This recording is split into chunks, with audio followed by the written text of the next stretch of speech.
Bir ajoyib hikoya aytib beraman bo'lgan. Muhammad al-Munjid zamonaviy olimlardan hikoya qiladi.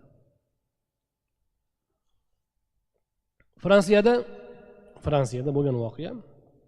Bir ayol bor ekan, yosh 93 ga bor, 90 dan o'tgan, 92-93 yoshli ayol ekan. Juda keksayib qo'ygan, yolg'iz yashar ekan. Bir o'g'li bor ekan, u o'sha ularning o'zlarining odatlariga ko'ra onasini tashlab ketgan ekan. Onasiga beparvo, biz til bilan aytganda onasiga oq bo'lgan bola ekan. Hali kampirning bir qo'shnisi bor ekan, musulmon yigit. Har kuni baland qavatdan qo'lida yetalab olib tushib yo'llab qo'yar ekan, mashinasiga olib borib qo'yar ekan. Yana ko'rib qolsa, kelayotganini chiqib darrov qo'lidan tutib uyga olib chiqib qo'yar ekan. Bir kuni kampir so'rabdiki, "Sen o'zi kimsan?" debdi. "Qo'shningizman." "Birortasi menga seni xizmat qilganim uchun senga haq beradimi? Nega menga sen bunaqa xizmat qilyapsan?" Yo'inki debdi, darrov hayoliga kelibdi-da, onada boladan umid qiladi. Ana bevafo o'g'lim bitamtasiga pul berib, shu onamga qarab tur deb ijara haqini bergan bo'lsa, o'shanga bu menga xizmat qilyaptimikin degan hayolda, "Yo ana bu o'g'lim seni yollaganmi?" debdi. Amerikada shunaqa shirkatlar bor ekan. Fozil Qoraka rahmatli aytib bergandilar. Shunaqa shirkatlar bor ekanki, ota-onadan xabar olib turar ekan. O'g'il xabar olishga vaqti yo'q, toqati ham yo'q. Haliga firmaga pul o'tkazib qo'yadi. Kelishib bo'ladi. Har haftada 2 marta telefon qilib xabar olib turasiz. Bozor ucharini qilib berasiz. Falon doktor bo'ladi, bo'lmaydi. Mana unisi bo'lsa buncha pul, bunisi bo'lsa buncha pul va hokazo. Orada shu telefon qilib qo'yisham bor. 2 marta telefon qilib xabar olib turasiz. O'zi telefon qilmaydi. O'zi telefon qilib, "Dada, yaxshimisiz?" deyishga toqati yo'q. O'shaqa nimalar bor, shirkatlar bor. Ana o'shaqa shirkat orqali yollaganmikin seni deydi. Yigit aytdiki, "Yo'q." Birov senga buyurganmi menga xizmat qilishingniki buyurib senga haq bersa? Deydi, "Ha, shundoq menga buyurgan va menga haq va'da qilgan." deydi. Manzilga yetib qoldi, gap qolib ketdi.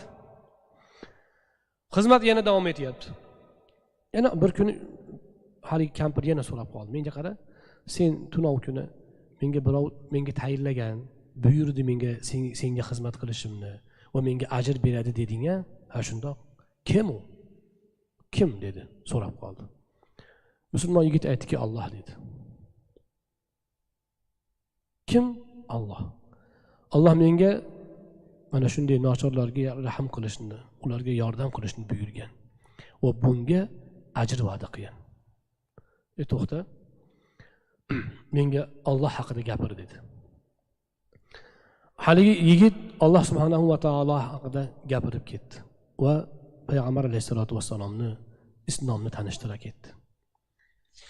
Ali kampir aytdiki, "Sen aytayotgan din, agar sen aytgandek bo'lsa, men musulmon bo'laman" dedi.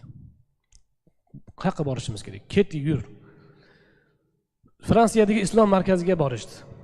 Islom markaziga borib, o'sha joyda musulmon bo'ldi. Asr namozidan keyin imomni topishdi.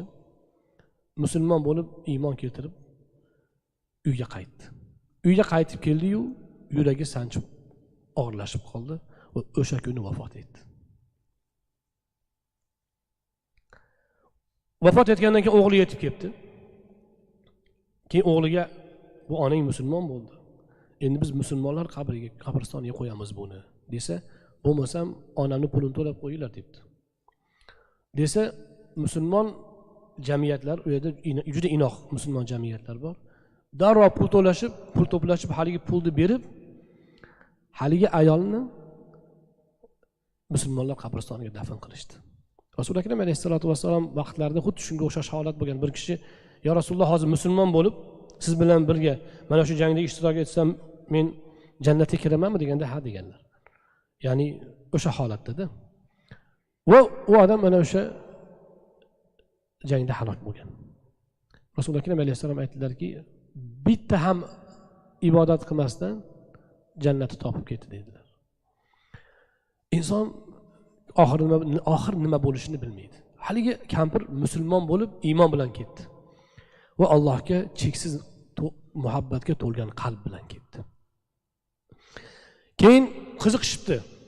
Bu ayol nega bu ilohiy marhamatga sazovor bo'ldi deb qiziqishsa, u ayol hamshira ayol ekan. Va kasallarga o'ta mehribon ekan.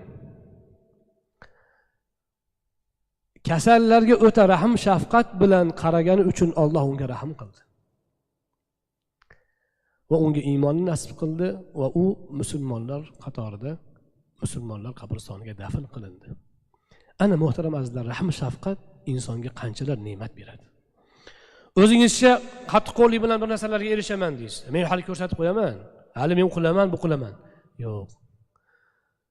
Siz qo'lingizda quvvat bo'lgan paytda sizdan quvvatli zot ustingizda turganini unutmang. Shafqat qiling. Shafqatli zot sizga shafqat qilishini kuting. Agar Alloh adolatiga olsa hech kim omon qolmaydi. Kim toza? Hammamizning gunohimiz bor, kamchiligimiz bor. Bandalarga shafqat qilish kerak.